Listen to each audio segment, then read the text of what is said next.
my neighborhood still has some kind of old school stuff. There's still that old school crime that happens in my neighborhood. They haven't totally gentrified it. You know, like my car has been broken into 8 times in the last 2 months. So I've been obsessed. I'm glad you're laughing. And whoever it is takes random stuff like 43 cents and the owner's manual. You know, it feels very personal. I feel very violated.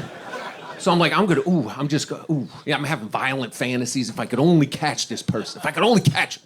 About a week ago, I'm laid up in my underwear. It's midnight. Watching TV. I only tell you the underwear part because it figures into the story. And I hear the alarm go off. And I look out of the window, and there's a little dude in my car going through my stuff. And he's got an IKEA bag because it's Brooklyn, you know. And it's not the blue one you're allowed to have. It's the yellow one that's not supposed to leave the store. So I'm like, that's a fucking career criminal over there. Look at that, you know.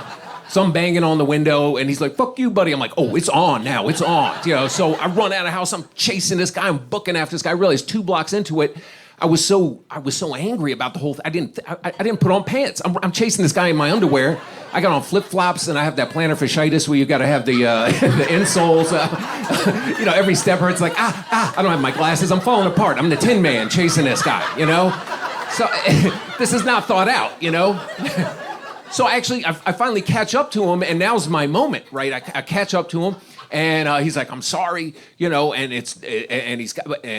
you know, now's my moment to wreak the violence that I've been thinking about. But then I'm thinking about, I'm like, wait a minute, it's midnight. I can't see really what's going on. He's got his arm behind the bag, like he might have something, like I don't know, a box cut or something like that. And, you know, I'm in my underwear. You know, it's just but I'm like, I want it to stop. I have to do something.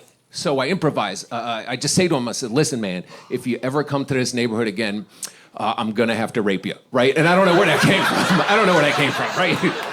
I mean, if you know me, as I'm saying, like, you know, because New York is freaky. He could have just been like, you know, bent over and been like, certainly. Now I got to butt fuck this guy by the BQE to prove a point for justice. But anyway. That guy laughed. These jokes for one person at a time. But anyway, you know, it had the desired effect. He was horrified. He took off, right? So I go back to my place.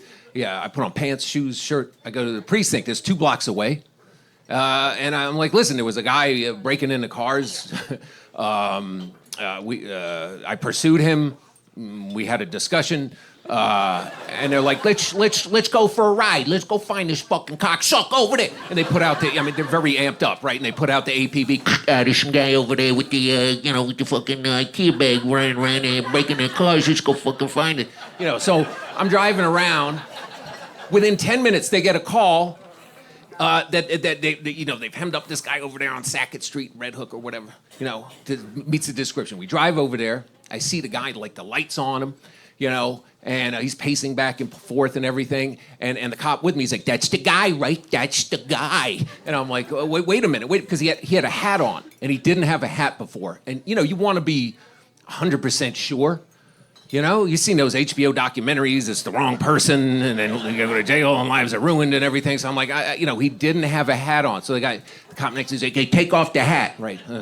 Dude takes off the hat. He's like, that's him, right? That's that fucking cocksucker. I'm like, just call easy. It happened to me. We weren't there, you know. Let me see. So I'm like, he's a little far off. I can't see his facial features. I'm not 100. I gotta be 100% sure. So I'm like, listen, man, maybe you could come a little closer. So the cop's like, listen, I'm gonna go out. I'm gonna ask him some questions. You eyeball this fucking motherfucker. Whatever. I'm like, all right. So I've asked him some questions. I see the guy's face. I see him up close. I hear his voice. You know, he's like, I didn't do anything. I'm like, that's the guy. 100%. Cop gets back in the car. He's like, that's him, right? That's him. I'm like, yeah, actually, that is him. He's like, I knew it. I'm like, how'd you know it? He's like, he's all sweaty.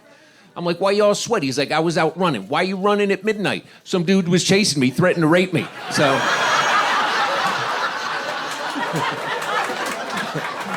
a little wholesome rape story for everybody.